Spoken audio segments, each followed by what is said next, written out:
Hello friends, welcome to my YouTube channel. Friends, Agniveer scheme के अंदर Indian navy का जो रिक्रूटमेंट आया था दोस्तों, इसके नोटिफिकेशन आ गया। ये कितना वैकेंसी है, कितना पोस्ट है, कब से कब अप्लाई करना होगा, कब से कितना दिन तक अप्लाई का डेट रहेगा दोस्तों। तो दोस्तों चलिए बिना टाइम वेस्ट करे वीडियो को स्टार्ट करते हैं अभी, क्योंकि वीडियो ज़्यादा लंबा होने से प्रॉब्लम होता है समझने में। तो दोस्तों चलिए देख लेते हैं अब हम एलिजिबिलिटी कंडीशंस देख लेते हैं पहले। Online applications are invited from unmarried male and unmarried female candidates who fulfill eligibility condition as laid down by the government of India। दोस्तों इसमें मेल और फीमेल के लिए दोनों की वैकेंसी है। दोस्तों एयरफोर्स का जो अप्लाई आया था इसमें फीमेल के लिए वैकेंसी नहीं था, तो वो लोग बहुत ही नाराज़ थे। लेकिन इस इंडियन नेवी जो आया है, नेवी में मेल और फीमेल के लिए दोनों के लिए वैकेंसी है, लेकिन एक शर्त है, इसके लिए अनमेरिड होना पड़ेगा। बाई चांस अगर आप मैरिड हो तो आप इसमें अप्लाई कर नहीं कर पाओगे, आप इनएलिजिबल हो जाओगे।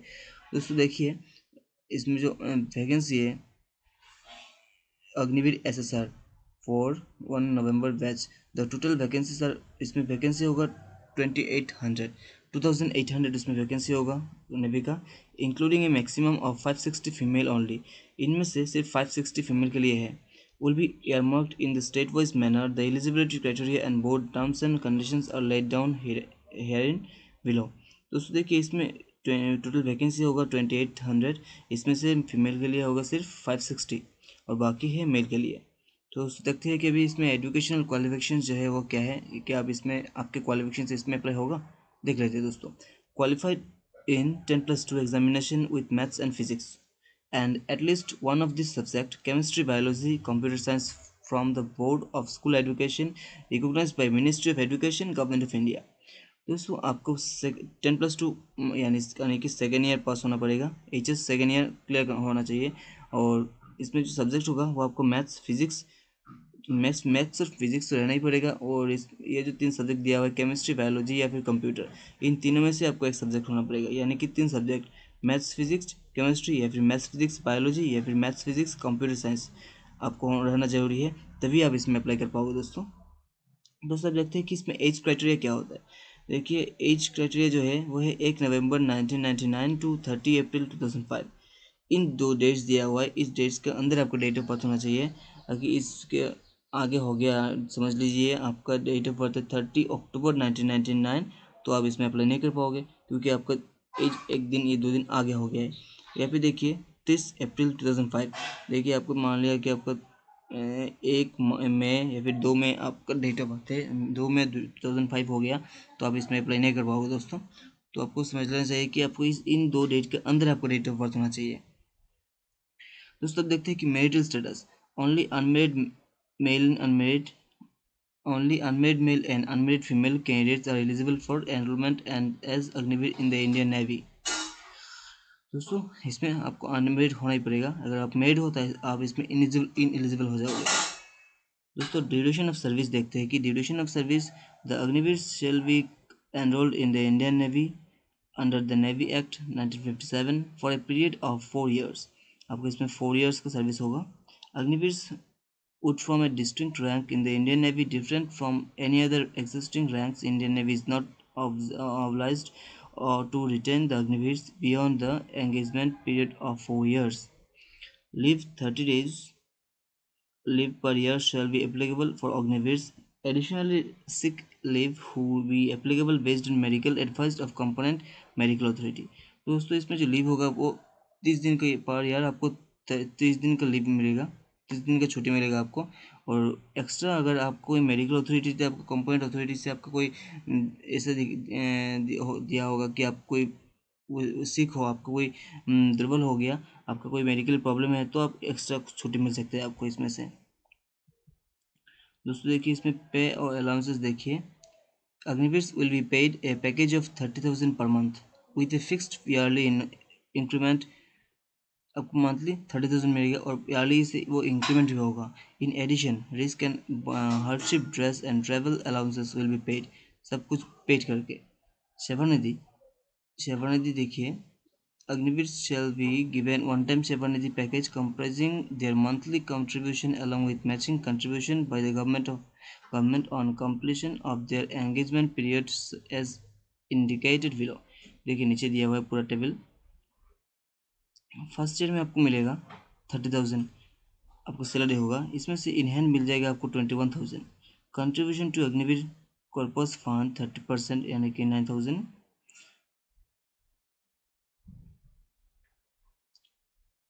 देखिए दोस्तों 30,000 जो आपका सैलरी होगा, इनमें से आपको इन हैंड 21,000 मिलेगा, और बाकी जो 9,000 वो आपको contribution of Agniveer corpus fund में आ जाएगा। और बाकी 9,000 देखिए contribute to corporate fund by government, आपको गवर्नमेंट से भी और 9,000 दिया जाएगा। देखिए दोस्तों सेकेंड ईयर जो होगा वो इसमें आपका सैलरी होगा 33,000। इनमें से इन हैंड आपको मिल जाएगा 23,100, और बाकी जो होगा 9,900 ये आपका contribution to Agniveer corpus fund में आपको जाएगा, और बाकी सेम 9,900 गवर्नमेंट से आपको दिया जाएगा। सेम थर्ड ईयर में 36,500 होगा सैलरी, इन हैंड आपको मिलेगा 25,550, और बाकी जो रहेगा आपका वो आपका फंड में जाएगा 10,950, और गवर्नमेंट से भी आपको 10,950 दिया जाएगा। फोर्थ ईयर में आपका 40,000 सैलरी होगा, इनमें से आपको 28,000 आपका इन हैंड मिलेगा, और बाकी 12,000 आपका फंड में जाएगा, वो आपको मिलेगा, और गवर्नमेंट से भी आपको 12,000 दिया जाएगा। तो दोस्तों देखिए लास्ट जो होगा टोटल अग्निवीर कॉर्पस फंड जो होगा वो ये जो है वो तो आपको इन हैंड मिल गया। बाकी जो ये आपने दिया था पर मंथ करके ये सब ये मिला के आपका 5.2 लाख होगा, ये आपको मिल जाएगा, और ये जो गवर्नमेंट से दिया गया है आपको ये भी 5.2 लाख, तो टोटल मिला के आपको 10.4 लाख आपको मिल जाएगा आपको इन हैंड 4 साल के बाद। तो दोस्तों देखिए ये सब शायद ये आप पूरा समझ लिया होंगे ना। There shall be not entitlement to gratuity and pensionary benefits, life insurance cover. दोस्तों इसमें लाइफ इंश्योरेंस कवर भी होगा। Agniveer will be provided non contributory life insurance cover of ₹48 lakh for duration of the engagement period. तो इसमें अगर इसमें job करते हुए आपका कुछ लाइफ इंश्योरेंस पड़े, आपका कोई डेथ हो गया, आपको कोई डिजेबिलिटी हो गया, तो इसमें से 48 लाख आपको दिया जाएगा। और डेथ इंश्योरेंस में जो addition insurance cover of 48 lakh, one time ex criteria of कुछ 44 lakh death attributable to service will be provided to the NOK. Disability of compression, one time ex criteria 44/25/15 lakh based.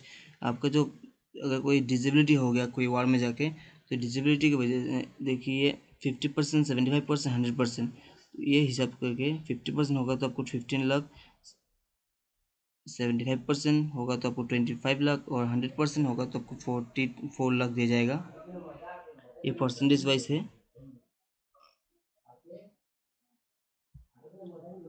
हाँ दोस्तों तब देखते हैं कि इसमें एनरोलमेंट एज सेलर्स,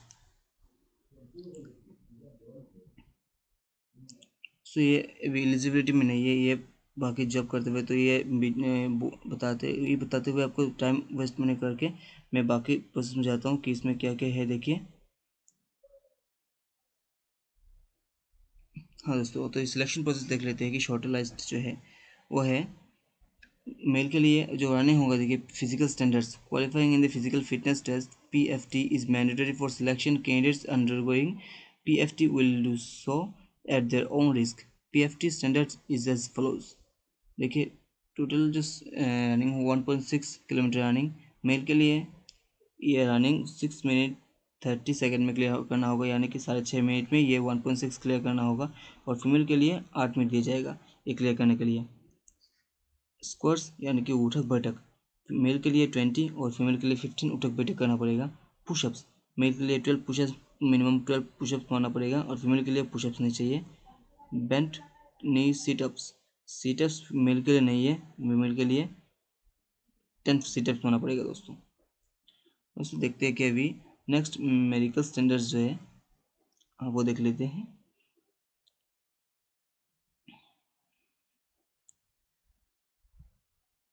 हाँ मेडिकल स्टैंडर्ड्स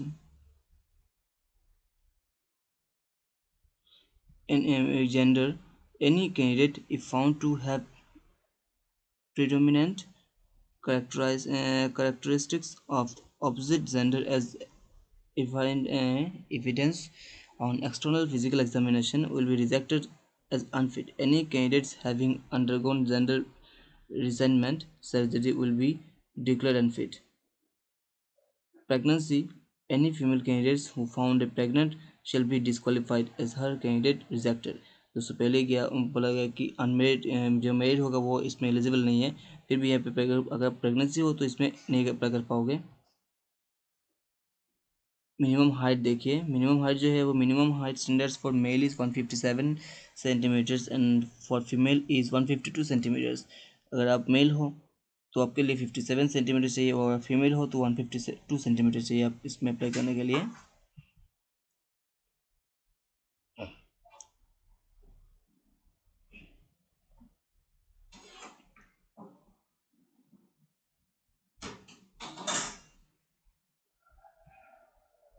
तो दोस्तों अब देखते हैं कि यहाँ पे विजुअल स्टैंडर्ड्स क्या है। Without glasses, with glasses. Without glasses आपका बेटर आई 6/6 और वर्स आई 6/9 होना चाहिए। विद ग्लास लगा के आपको बेटर आई 6/6, वर्स आई 6/6 होना चाहिए। दोस्तों देखिए ट्रेनिंग है, ट्रेनिंग वो कहाँ पे होगा। Training for the course will be commence in 22 November में इसका ट्रेनिंग स्टार्ट हो जाएगा एट INS चिल्का ओडिशा। दोस्तों अब नीचे देखते हैं कि जनरल, हाँ दोस्तों अब देखते हैं कि हाउ टू अप्लाई, हम कैसे अप्लाई कर सकते हैं इसमें। दोस्तों for this entry the candidates can apply online only on the official website. ये देखिए वेबसाइट, ऑफिशियल वेबसाइट दिया हुआ है www.joinindiannavy.gov.in। इसी वेबसाइट में जाके आपको अप्लाई करना होगा और जो लास्ट डेट दिया हुआ है देखिए 15 जुलाई से स्टार्ट होगा। अभी आज चल रहा है 3 तारीख चल रहा है, तो 15 तारीख से ये अप्लाई स्टार्ट हो जाएगा और 22 तारीख तक रहेगा। सिर्फ 7 दिन दिया जाएगा इसमें अप्लाई करने के लिए। आपको इसी 7 दिन के अंदर ही आपको अप्लाई करना होगा। Candidates are advise to fill up correct details while filling the online application. Any updates, corrections are to be carried out of by candidates before the last date of submission of application. No further correction update is feasible after last date. अगर आपको कोई correction करना है तो इस last date के अंदर ही आपको सब कुछ करना पड़ेगा। लास्ट डेट खत्म हो जाएगा तो इसके बाद आप कुछ नहीं कर पाओगे दोस्तों।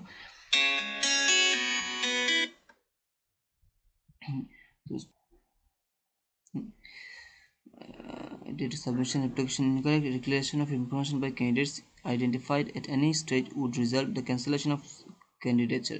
तो अब अगर उसमें कोई मिस्टेक हो गया और फिर गलत हो गया तो आप इसमें कैंसिलेशन हो जाओगे। तो देखते हैं कि 27 नंबर में क्या है। The application may be uploaded from common service centres CSC across the country against a fixed fees of 60+ GST। This facility is entirely optional. ये ऑप्शनल है। ये अगर आप CSC से किसी भी CSC सेंटर में जाके अप्लाई करोगे तो आपको इसमें फ़ीस चाहिए, 60+ GST भी ऐड होगा ताकि आपको कोई प्रॉब्लम ना हो इस। तो दोस्तों अगर आप किसी CSC सेंटर में जाके अप्लाई करते हो तो आपको अच्छा है कि कोई मिस्टेक नहीं होगा, तो अच्छे से ही कर लेंगे वो लोग, अच्छे से डॉक्यूमेंट्स करके दे देंगे। तो इसके लिए आपको एक्स्ट्रा फीस चाहिए। अगर आप उसको एक्स्ट्रा फीस नहीं देना चाहते हो तो आप किसी भी सेंटर में जाकर कर सकते हो। दोस्तों देखिए ये इम्पोर्टेंट कुछ इन्फॉर्मेशन दिया हुआ है मोबाइल फ़ोन्स। दोस्तों इसके लिए हम अपने नेक्स्ट वीडियो बना देंगे। तो अभी जो आपकी एलिजिबिलिटी है वो शायद आप समझ गए होंगे और मैं इसका लिंक भी आप मेरे वीडियो के डिस्क्रिप्शन में दे दूंगा। आप खुद भी जाकर कोई कन्फ्यूजन हो तो जाकर चेक कर सकते हैं या फिर वीडियो दोबारा देख सकते हो। कोई किसी भी जगह पे कन्फ्यूजन हो या फिर और भी कन्फ्यूजन हो तो मुझे कमेंट में बोल सकते हो, मैं उसका रिप्लाई ज़रूर दूंगा। दोस्तों वीडियो को अच्छा लगे तो लाइक कीजिए और अपने फ्रेंड्स के साथ शेयर कीजिए और सब्सक्राइब भी कीजिए ताकि नेक्स्ट अपडेट आपके पास सबसे पहले पहुंच जाए। थैंक यू दोस्तों।